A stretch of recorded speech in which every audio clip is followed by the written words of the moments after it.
Genesis 25.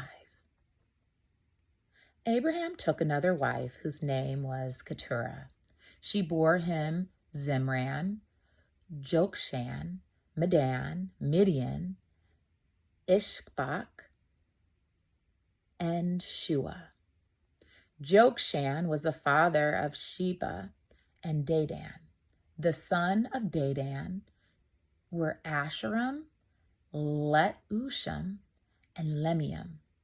The sons of Midian were Ephah, Epher, Hanok, Abida, and Eldash. All these were children of Keturah. Abraham gave all he had to Isaac, but to the sons of his concubine, Abraham gave gifts while he was still living, and he sent them away from his son Isaac eastward to the east country. This is the length of Abraham's life, 175 years.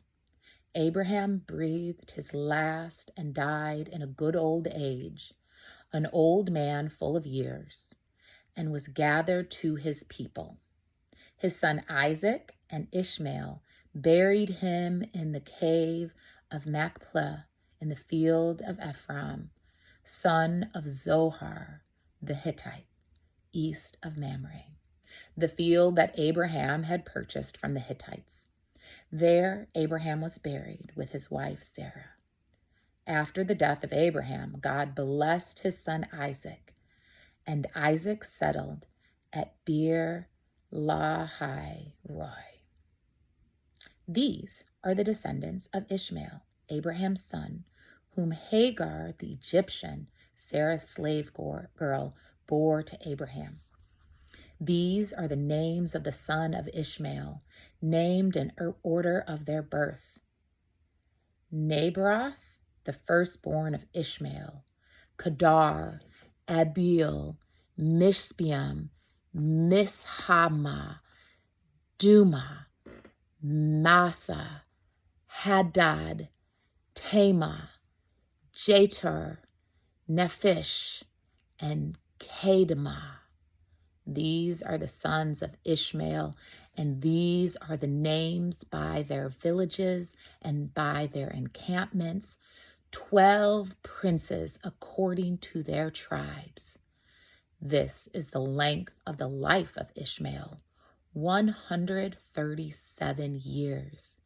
He breathed his last and died and was gathered to his people. They settled from Havalia to Shur, which is opposite Egypt in the direction of Assyria. He settled down alongside of all his people. These are the descendants of Isaac, Abraham's son. Abraham was the father of Isaac, and Isaac was 40 years old when he married Rebekah, daughter of Bethuel, Armin of Padam Aram, sister of Laban the Aramean. Isaac prayed to the Lord for his wife because she was barren. The Lord granted his prayer, and his wife Rebekah conceived. The children struggled together within her, and she said, "If it is to be this way, why do I live?" So the Lord went to inquire of the Lord.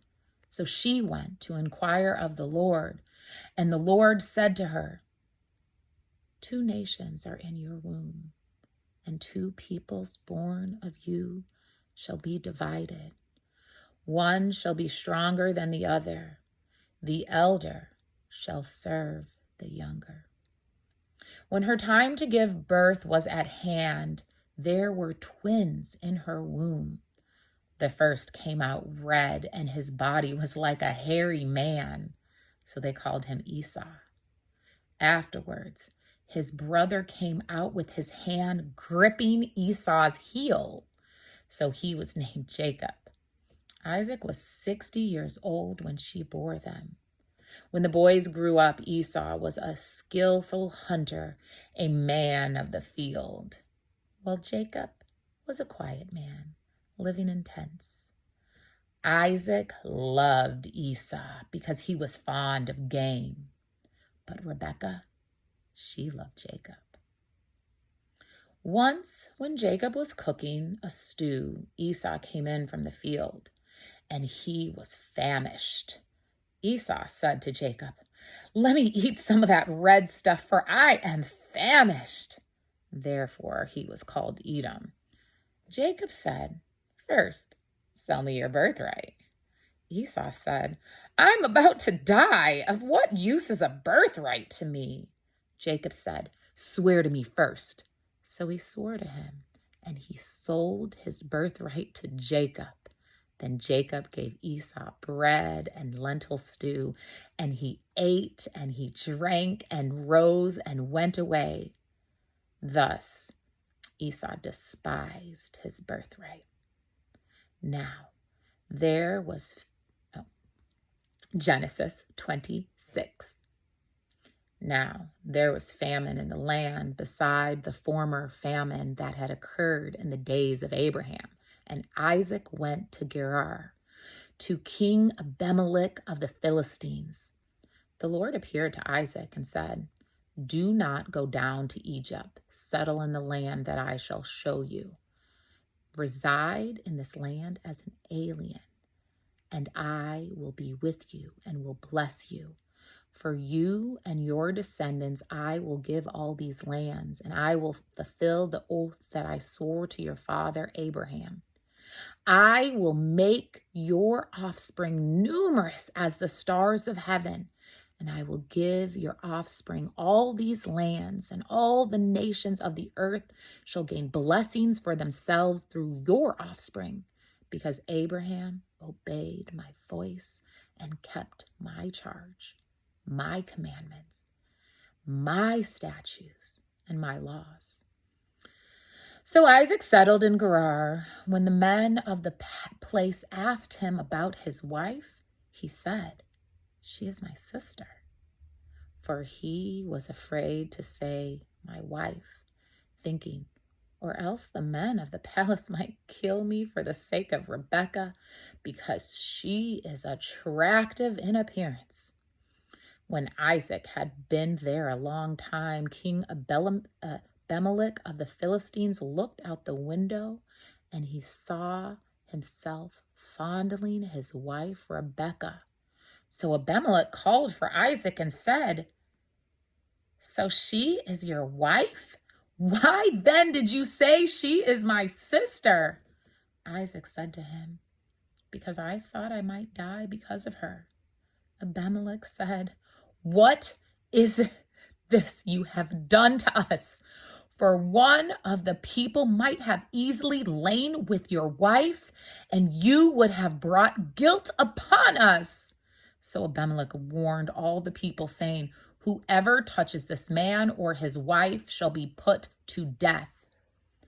Isaac sowed seeds in the land, and in the same year reaped 100-fold.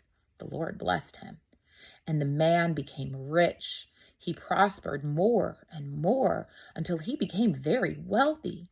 He had possessions of flocks and herds and a great household, so that the Philistines envied him. Now the Philistines had stopped up and filled with the earth all the wells that the father's servant had dug in the days of his father Abraham. And Abimelech said to Isaac, "Go away from us. You have become too powerful for us." So Isaac departed from there, and he camped in the valley of Gerar, and he settled there. Isaac dug again the wells of water that had been dug in the days of his father Abraham, for the Philistines had stopped them up after his death of Abraham, and he gave them the names that his father had given them.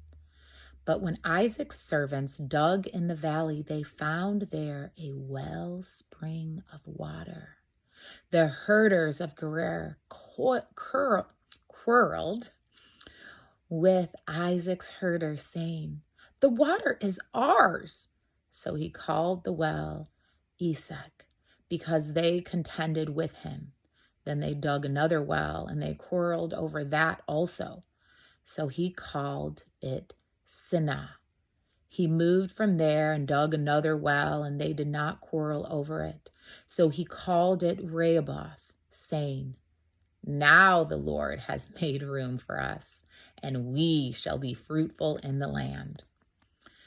From there he went up to Beersheba, and that very night the Lord appeared to him, saying, "I am the God of your father Abraham. Do not be afraid, for I am with you, and I will bless you and make your offsprings numerous for my servant Abraham's sake." So he built an altar there, and on the name of the Lord, and pitched his tent there. And there Isaac's servants dug a well. Then Abimelech went to him from Gerar and Ahuzath, and advised, and his advisors, and Pithal, the commander of his army. Isaac said to them, "Why have you come to me, seeing that you hate me and have sent me away from you?" They said, "We see plainly that the Lord has been with you. So we say, let there be an oath between you and us, and let us make a covenant with you, so that you will do us no harm, just as we have not touched you, and have not done you nothing but good, and have sent you away in peace. You are now the blessed of the Lord." So he made them a feast, and they ate and they drank. And in the morning they rose early and exchanged oaths, and Isaac set them on their way, and they departed from him in peace. That same day Isaac's servants came and told him about the well that they had dug, and he said to him, "We have found water." He called it Sheba, and therefore the name of the city is Beersheba to this day.